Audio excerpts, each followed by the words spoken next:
Good day and welcome to the Scholar Anima Relic Showcase, where of course we're starting off with what looks like to be quite the treat straight away, which is the Elemental's Awoken Codex. Obviously, if you want the first version, either keep the book or go buy it at the Ishgard inn with the seals from doing the hunts. First things first, as you can notice here, the book itself, for some reason, has some exhaust pipes. Don't quite know why it has exhaust pipes, but it has exhaust pipes. It's kind of steampunky in a way.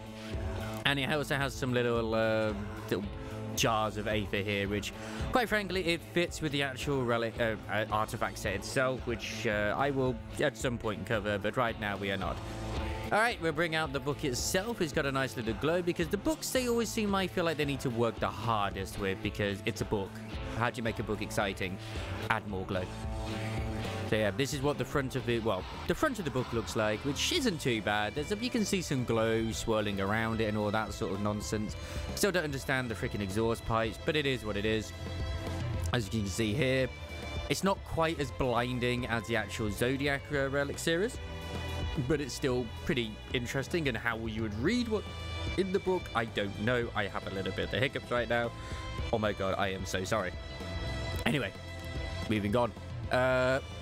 You see that got nice little text in the background there. Can't really see it because this thing is in the way with some sort of black. Well, I'd like to think feathers are circling it, and I always like this effect. I think it's cool. And the shame is, when it comes to the Scholar and the Summoner relics, is you don't always tend to see. It's not a weapon you can show off easily compared to other ones, is it? But that won't stop me from showing this to you. Moving on to the next form.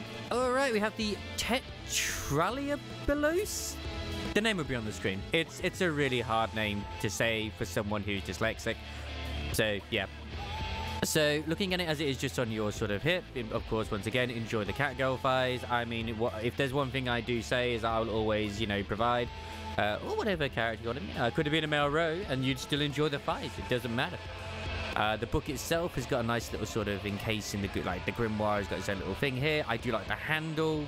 It's got its own little sort of, I assume it's supposed to be a quill, but I'd like to think it's a knife for self-defense, because you've actually got a quill here for writing on. I believe is the letter there, and you've got several bookmarks as well. So we just kind of whip out the relic itself, and you will see it right here. So you have the quill on the back, and you got a nice little letter right there, and you got a few little gems, which I assume is probably where the actual Anima is housed, but it's probably this bookmark here where they're housed. Apart from itself, I like the leather straps, which are bound in the grimoire together.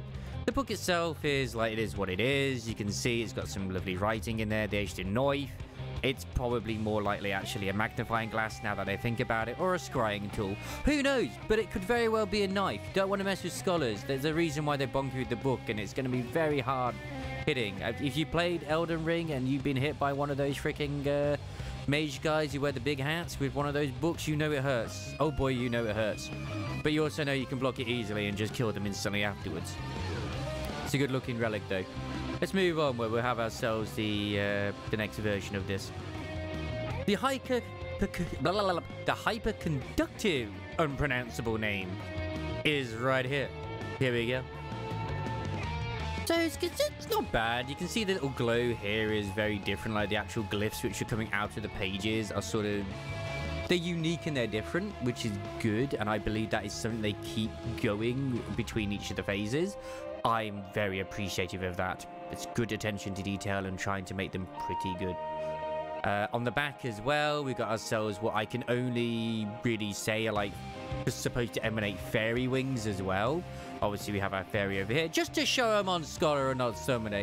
I just thought it had to be a thing that had to be shown. But yeah, they look like fairy wings to me. They look awesome. They're green. It's emanating green particles as you're reading it. It's not blinding. That's the main thing. So, you'll be fine. You'll be fine. Anyway, moving on, because after this, of course, the form changes once again, and it will be in the sharpen category. So, yeah, let's have a bit of a gander. The Word of the Magnate, I believe it is called. It's got a few scales. It's got a nice giant quill and even an inkwell right here as well. It does have a few issues in terms of, you can see it's a little bit pixelated, but apart from that, it's looking pretty nice. There's a bit of a weird bit at the end there. That's where the Anima's housed. If we just sort of whip it out, open up the book itself, we'll have a bit of a better look at it. It's a very bulky book, this is. Like, this is where you're holding it, and this is where the actual book is.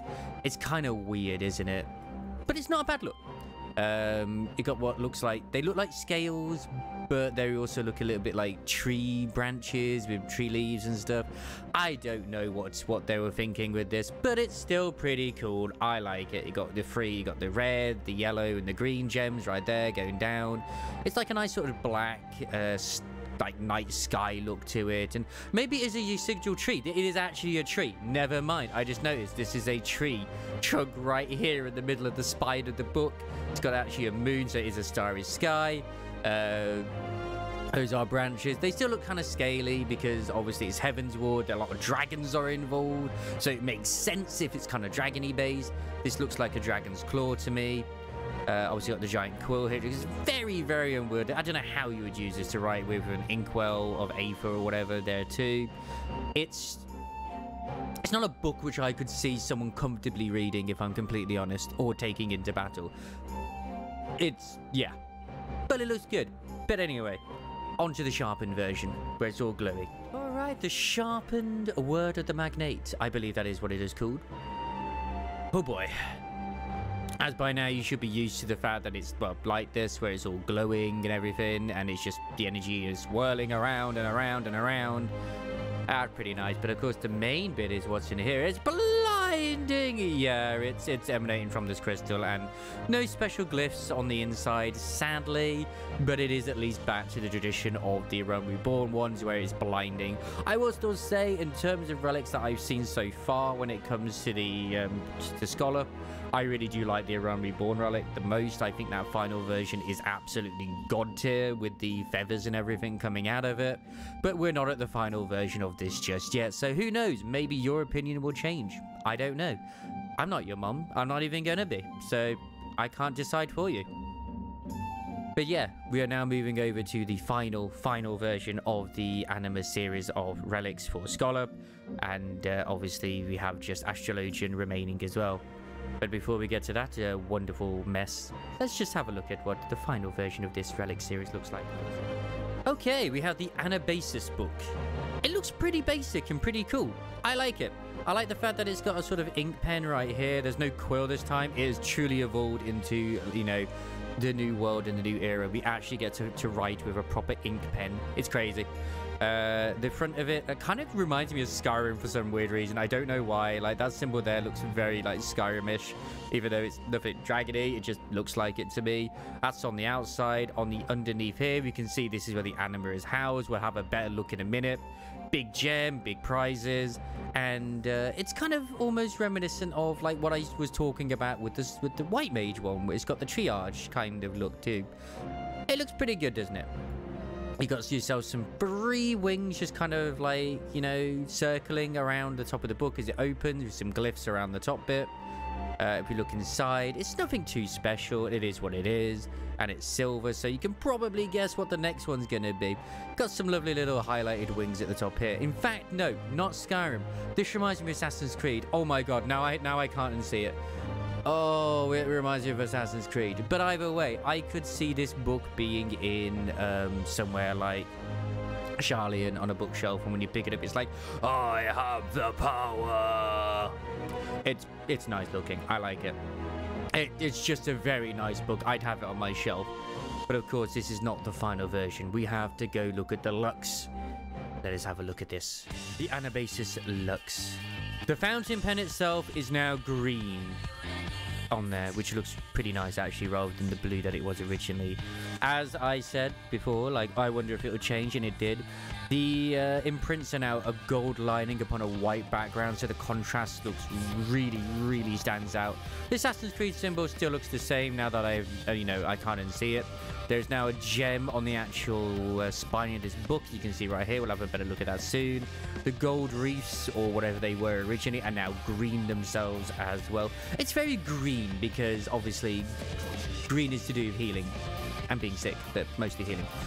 So yeah, if you could just about see, because our hands are actually in the way there, you can't see it, but yeah, there it is. It's once again green.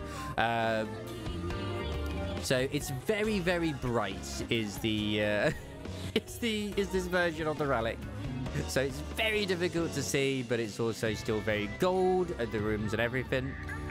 That is now very different as well. I believe that is now a red gem, or is brown at least. It's once again hard to see, but it is it's very much a green glow, just like before. You can't read the book; it's blinding. You literally can't see it. Why would you even attempt it when you got this in front of your face? Like, oh my god, it's like Garuda itself is just injected itself into this book. It's like, I'm just going to slowly whirl over and hypnotize you while you're trying to read this. No wonder I sometimes feel like scholars struggle to heal me, but it's fine. They do what they do. Like, I don't know, like, it's a wonder that, like, literally that glass is a part of every single freaking Scholar artifact set. So yeah, this has been the Scholar series of relics for the Heavensward expansion, or the Anima series.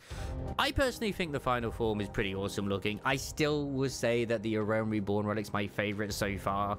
Stormblood one, working on it right now. Shadowbringer's not even close. Same with Endwalker right now. I hope you've enjoyed it. I've enjoyed making this. I've got one less to do, and don't forget to check us out on twitch.tv/Wobsy. I will make sure to put all of the names of these relics as well on the stages as we talk about them too.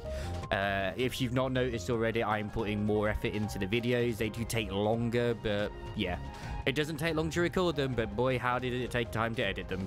Anyway, you take care of yourselves. I will see you soon. Ta-ta for now.